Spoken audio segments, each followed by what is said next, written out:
1 year and then a lot through New Zealand. So when I was younger there were little bits and pieces sporadically, and then now it's been consistent for more or less 2 years.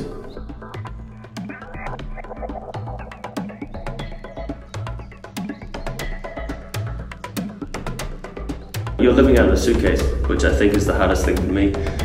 Recently there were a few weeks off and it was just so nice to be in one place and kind of have a home base and work from there and go home and have a steady routine. And then coming back out on tour after that I found it a little bit hard for the first few days. But then once you get back in the swing of things, it just kind of returns back to normal and you're quite content with what you're doing.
I think it's easier travel than what I've done before, so it doesn't change my perception in that way. But obviously, it changed.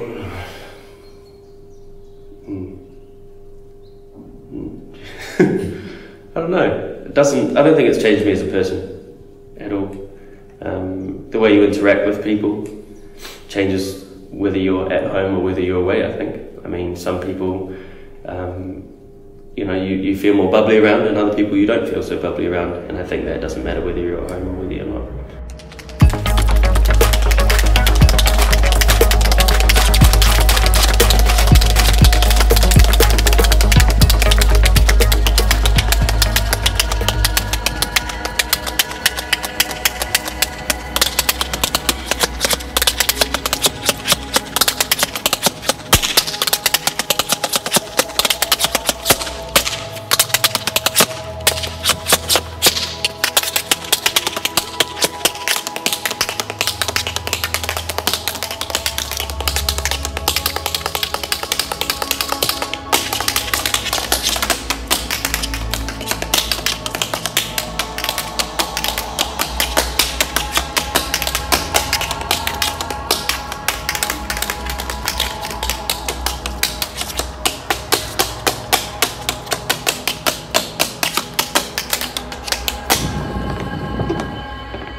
I don't think it's changed me as a person, moving away. You learn things because you're away and you're overseas, but because I have done some other travel in the past, and travel it was harder in the past because now with a tour you're looked after and you're put up in a nice hotel and you know that you're always going to have running water and most of the time hot water. Whereas when I travelled when I was younger, you know, you'd go to Southeast Asia or something and with a budget and you wouldn't spend more than $5 a night, you'd be living, you know, sharing a bed with 2 other guys, and you know, especially if you had a big night, you hope that one doesn't wet the bed, you know, so.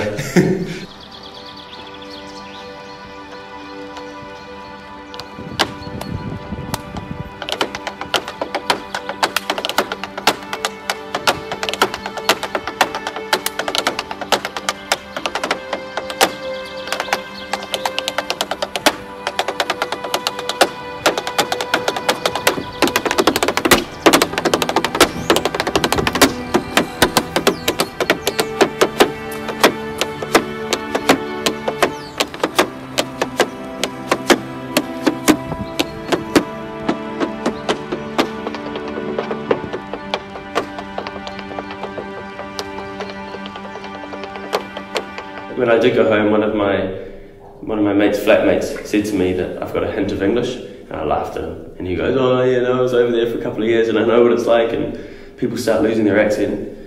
I thought it was the biggest crock I've ever heard, and I told my old man that, and he just laughed. He goes, no, you haven't lost any of your accent. So I'm happy about that. I'm proud of New Zealand and where I'm from, and I'll hold on to this accent, and I don't want to lose it for something else.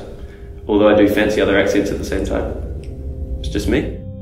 If someone were to ask me advice about touring or trying to touring and whether it's right for them, I would say just give it a go. If you have the opportunity to do a shorter stint of touring, maybe that's better to try it. But, I mean, some people find living out of a suitcase and not having a steady routine really difficult, whereas other people just cruise along and they're quite happy with the change. I used to think I didn't cope with change very well, and it takes me a long time to adjust.